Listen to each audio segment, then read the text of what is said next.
Hello everyone, hope you are doing well. Class 10th chapter electricity start किया था हमने। Last video में हमने कवर किए थे numericals related to equivalent resistance. आज की वीडियो में हम कवर करेंगे क्वेश्चंस रिलेटेड टू पावर। उससे पहले एक इंपॉर्टेंट क्वेश्चन है, out of series and parallel which is used in household circuits and why.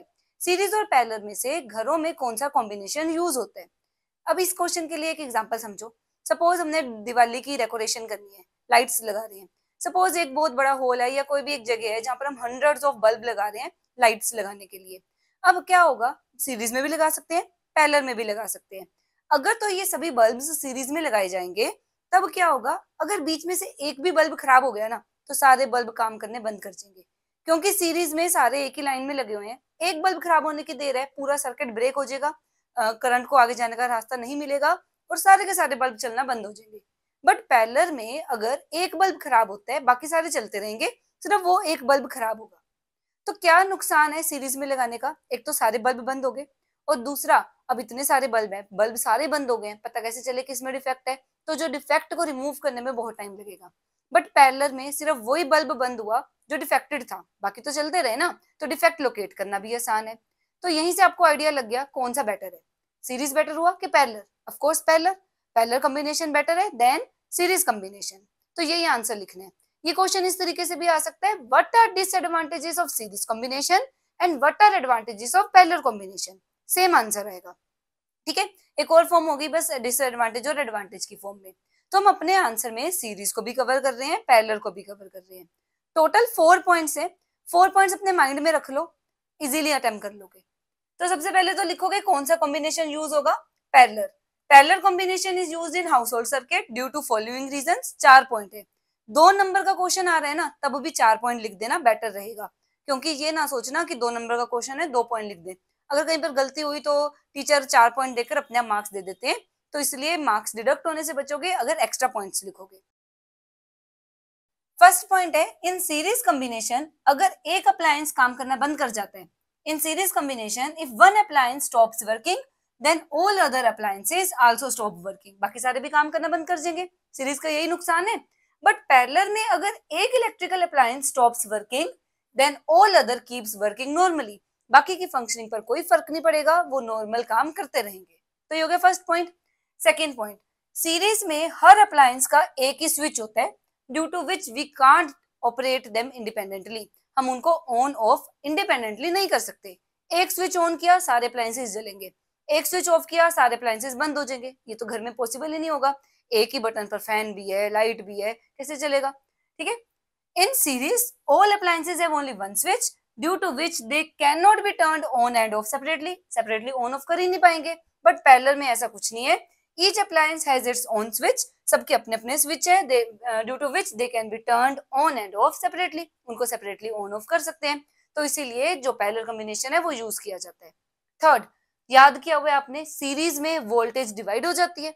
अगर वोल्टेज डिवाइड हो रही है, पीछे से जो पावर सप्लाई है वहां से यूजुअली 220 वोल्ट आती है, तो ये वोल्टेज सभी अप्लायंसेस को चाहिए।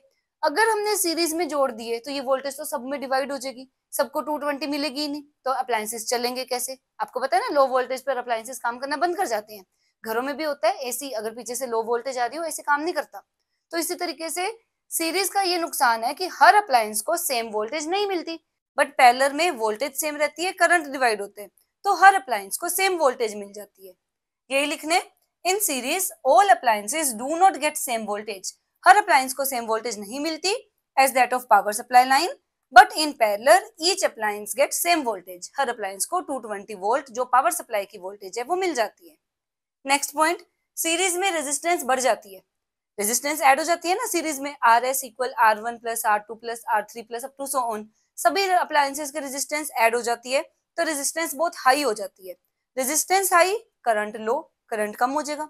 बट पैरेलल में रेजिस्टेंस कम हो जाती है तो सफिशिएंट करंट पास करता है हर अप्लायंस से। तो क्या लिखोगे, in series overall resistance of circuit increases. Circuit की overall resistance increases too much due to which the current from power supply is low, तो करंट लो हो जाएगा। But in parallel overall resistance is reduced due to which current from the supply is high. तो ये 4 point लिखने हैं, चारों point अच्छे से लर्न कर लो। एक में एक लर्न कर लिया, सीरीज लर्न कर लिया, पैरेलल अपने आप हो जाएगा। एक चीज लर्न करनी है बस। तो क्या क्या करा हमने, एक रीजन तो अगर एक डैमेज हो गया या अप्लायंस में डिफेक्ट आ गया तो बाकी चलते रहेंगे in case of parallel. Parallel में सबके अपने अपने स्विच है, इंडिपेंडेंटली ऑन ऑफ करो। पैरेलल में वोल्टेज सबको सेम मिल रही है, सभी अप्लायंस 220 वोल्ट पे चल रही है। पैरेलल में रेजिस्टेंस कम है तो सफिशिएंट करंट या हाई करंट फ्लो कर रहा है फ्रॉम द पावर सप्लाई। ठीक है, इंपॉर्टेंट क्वेश्चन है, कई बार एग्जाम्स में आता है। अब जो नेक्स्ट टॉपिक है वो है इलेक्ट्रिकल पावर। आपने 9th क्लास में सिंपल पावर पढ़ा हुआ है। पावर का formula work done upon time, यहाँ पर भी वही है।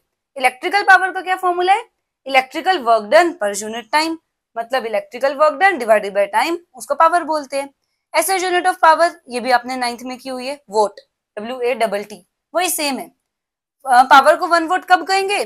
जब कोई एक electrical appliance 1 joule energy consume कर रहा है 1 सेकेंड में। जब भी किसी यूनिट्स की डेफिनेशन बनानी है, देखो ये था ना power equal work done upon time, आपने पावर को 1 वोट बताने। पावर 1 वोट कब होगी? जब 1 जूल वर्क होगा इन 1 सेकेंड। तो यही से डेफिनेशन बन गई, power is said to be 1 watt when electrical appliance consumes 1 joule of energy in 1 second. ये आपने 9th में किया हुआ है, उसकी रिवीजन थी। अब आएगा जो मेन आपने टॉपिक करने हैं, पावर के फॉर्मूला। पावर के फॉर्मूला बनाना सीख लो, बनाते कैसे हैं। तो फॉर्मूला हमारे पास 3 है, तीनों कैसे बनाने हैं बता रही हूँ। Power equal work done upon time, यही होता है फॉर्मूला। अब वर्क डन याद करो हमने किस फॉर्मूला में किया था?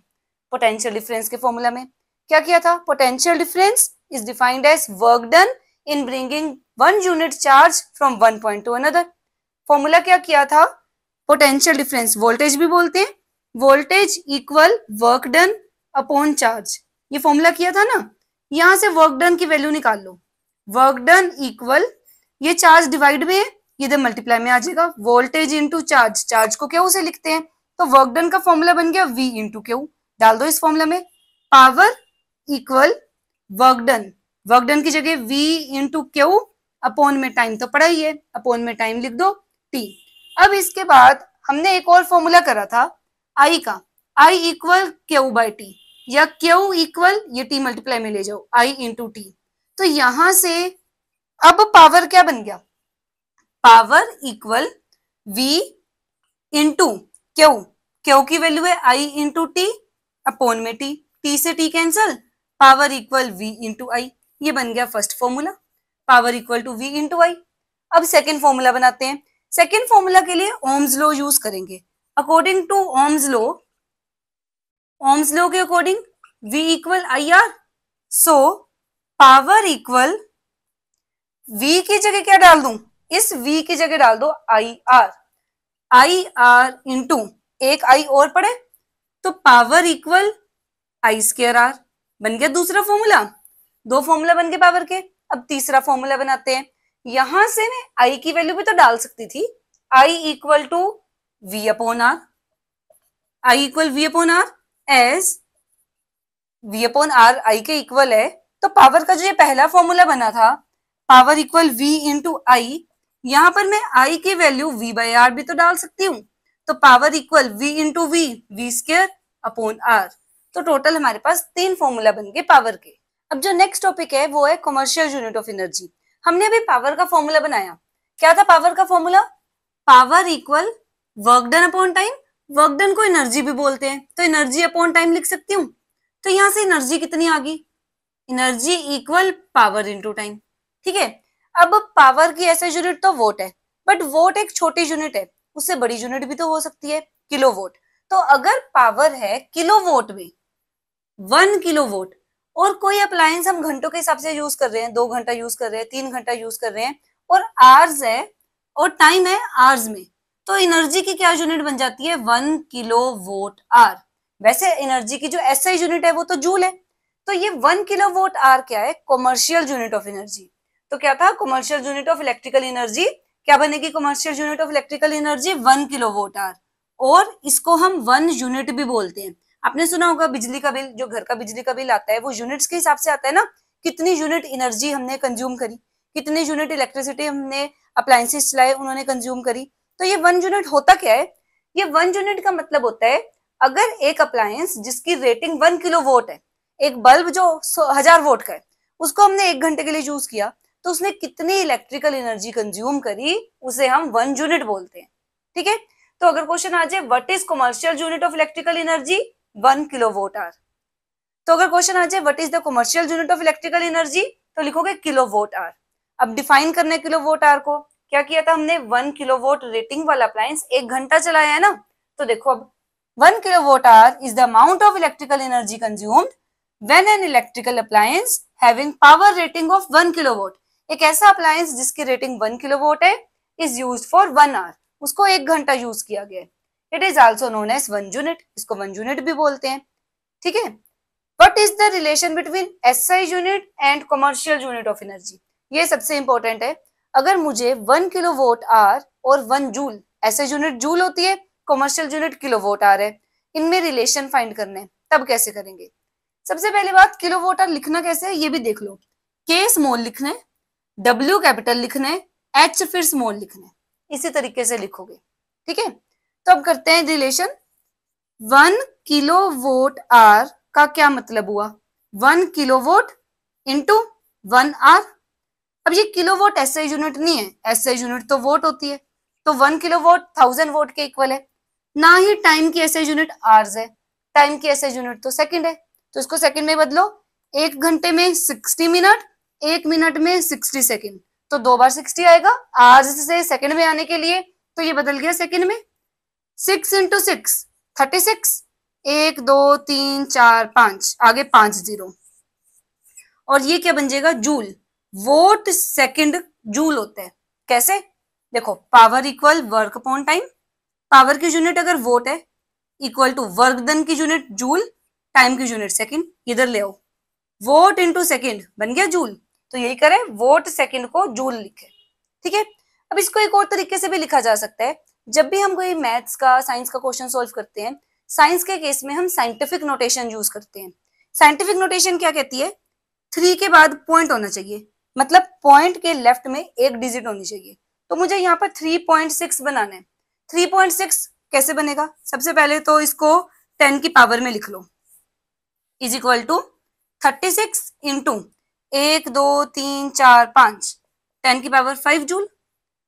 10 से डिवाइड कर दो, 10 से मल्टीप्लाई कर दो, तभी डिवाइड करने पर ही 36/10 3.6 बन जाएगा। तो ये बन गया 3.6 इंटू 10 की पावर 5 और एक और 10, 5 जीरो पहले ही थी, एक जीरो और बढ़ गई, 10 की पावर 6 जूल। अगर आपने 10 से डिवाइड करा है तो मल्टीप्लाई जरूर करा है, क्योंकि हमने नंबर को बदलना नहीं है। एक काम करोगे तो नंबर बदल जाएगा, सिर्फ डिवाइड करो तब भी नंबर बदल गया, सिर्फ मल्टीप्लाई करो तब भी नंबर बदल गया। तो हमने दोनों काम करे हैं ताकि नंबर पर कोई इफेक्ट ना पड़े। ठीक है, तो 1 किलोवोट आवर कितने जूल के इक्वल होता है, 3.6 इंटू 10⁻6 जूल। ये आपने फॉर्मूला याद रखना है। ठीक है, यहाँ तक हमने पावर कर लिया, पावर के फॉर्मूला कर लिए और 1 यूनिट को डिफाइन कर लिया। नेक्स्ट वीडियो में हम करेंगे heating effect of electric current, जिसके साथ हम न्यूमेरिकल्स पावर के भी करेंगे और हीटिंग इफेक्ट के भी करेंगे। आई होप आपको आज का लेक्चर समझ आया होगा। सब हम मिलेंगे नेक्स्ट वीडियो में। Till than happy learning.